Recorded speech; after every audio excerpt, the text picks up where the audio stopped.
Welcome to AP today news. Srikakulam జిల్లా గార మండలం సాలిహొండం కొండపైన వీచేసి ఉన్న శ్రీ శ్రీ శ్రీ వేణుగోపాల స్వామి దేవాలయం భీష్మ ఏకాదశి సందర్భంగా 50 మంది భక్తులు స్వామివారిని దర్శించుకున్నారు.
మధురెడ్డి, మాది గార మండలం ఒమ్మరవెల్లి గ్రామం. నేను ఈ దేవాలయానికి అనువంశిక ధర్మకర్త కింద ఉంటున్నాను. మా వంశస్థులు సుమారు 1273వ సంవత్సరం నుంచి ఈ దేవాలయానికి అనువంశిక ధర్మకర్తలు. అయితే నేను ధర్మకర్త అయిన నుంచి ఈ దేవాలయం నేను ధర్మకర్త తీసుకునే టైంకి ఒక జీర్ణ దేవాలయం లాగా అయిపోయింది. ఆ పరిస్థితి నుంచి ఈ దేవాలయాన్ని ఎలాగైనా బాగు చేయాలనే పట్టుదలతో మేము కృషి చేయడం జరిగింది. అలాగే దాని ప్రకారం భక్తుల మనోభావాలు దెబ్బతినకుండా ఈ దేవాలయాన్ని ఎలాగా బాగు చేయాలి, అభివృద్ధి చేయాలనే ఒక కృత నిశ్చయంతో ముందుకెళ్ళాం. అయితే ఈ దేవాలయం ముఖ్యమైన విషయాలు మీకు చెప్పాలి. ఇది 1273వ సంవత్సరంలో మా పూర్వీకులు కట్టిన దగ్గర నుంచి మరి ఎలాగా మరి నడిచేందో తెలియదు, కానీ మేము ధర్మకర్త తీసుకున్న దగ్గర నుంచి దేవాలయం బాగోగులు చూసిన సంరక్షణ చేసిన దగ్గర నుంచి ప్రతి సంవత్సరం భక్తులు ఏంటంటే వాళ్ళు కోరిన కోరికలు తీరుతున్నాయనే నమ్మకం భక్తుల్లో ప్రగాఢమైన విశ్వాసం కలిగింది. ఇక్కడ ఏంటంటే ప్రత్యేకత ఏంటంటే 3 రాళ్ళు పేర్చుకుంటే కోరిన కోరికలు తీరుతాయన్న నమ్మకం భక్తుల్లో ఉంది. అది మాకేంటంటే మొదటి రాయి ఏంటంటే సంతానం కలగని దంపతులు సంతానం కలగడానికి మొక్కుంటే ఇక్కడ సంతానం కలుగుతుందనే ఒక నమ్మకం, ఒక ప్రగాఢమైన విశ్వాసం భక్తుల్లో ఉంది. అలాగే ఏంటంటే 2వ రాయి పేరిస్తే వాళ్ళు ఇల్లు కట్టుకోవాలంటే మళ్ళా భీష్మ ఏకాదశి వచ్చే నాటికి వాళ్ళ ఇల్లు పూర్తి అవుతుందనే నమ్మకం ఉంది.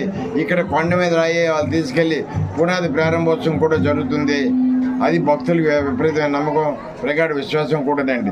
అలాగే 3వ రాయి ఏంటంటే కళ్యాణం కాని వారు ఎవరైనా చాలా లేట్ మ్యారేజెస్ అంటే చాలా సంవత్సరాలు పెళ్లి కాకుండా ఉండి అలాంటి పిల్లలు ఎవరైనా ఇక్కడ రాళ్ళు పేరిస్తే 3వ రాయి పేరిస్తే తప్పనిసరిగా వాళ్ళకి వెంటనే పెళ్లి అవుతుందనే నమ్మకం ఉంది.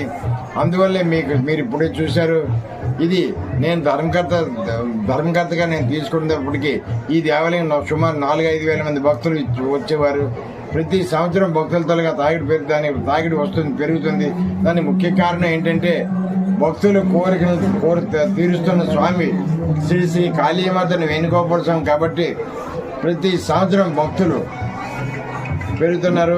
మీకు ఈ సంవత్సరమే తీసుకోండి, క్రింది సంవత్సరం మేము సుమారు ఒక 50,000 మంది భక్తులు వస్తారని ఎక్స్పెక్ట్ చేసాం. ఆ సంవత్సరమే 60,000 మంది భక్తులతో జాతర ప్రశాంతంగా జరిగింది. ఈ సంవత్సరం కూడా మేము మా అంచనాలకు మీరి భక్తులు వచ్చారు. దానికి ముఖ్య కారణం ఏంటంటే మీరు ఇక్కడ ఏ భక్తులను అడగండి, వాళ్ళు కోరుకున్న కోరికలు తీరుతున్నాయనే ప్రకారమైన విశ్వాసం వాళ్ళ కనిపిస్తుంది, ఒక మనోధైర్యం కనిపిస్తుంది. ముఖ్యంగా ఏంటంటే ఈ దేవాలయం కాళీమర్దన వేణుగోపాల స్వామి అనే దేవాలయం రాష్ట్రం మొత్తం మీద ఉభయ తెలుగు రాష్ట్రాల్లో ఇదొక్కటే. మీరు చూసారో లేదో, వేణుగోపాల స్వామి దేవాలయాలు ఈ రాష్ట్రం మొత్తం మీద ఎక్కడికి వెళ్ళినా ఉంటాయి. అయితే వేణుగోపాల స్వామి దేవాలయం స్వామివారికి పిన్నలుగా ఫ్లూట్ ఉంటుంది.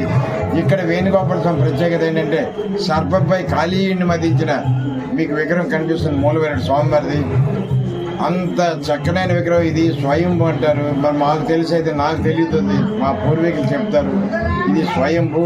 అప్పటి నుంచి మనం ధర్మకర్తల కింద ఉన్నాం అని చెప్తుంటే మా పూర్వీకులు బట్టి తెలుసుకుంటే, ముఖ్యంగా ఈరోజు భీష్మాకేశ సందర్భంగా మీరు చూశారు, మంచినీళ్ళ కార్యక్రమాలు ఏర్పాటు చేశాం, క్యూ లైన్లో మంచిగా ఏర్పాటు చేశాం. అలాగే ఏంటంటే స్వచ్ఛంద సేవా సంస్థలు ముందుకొచ్చి అన్ని విధాల సహాయ సహకారాలు అందించారు. ఈ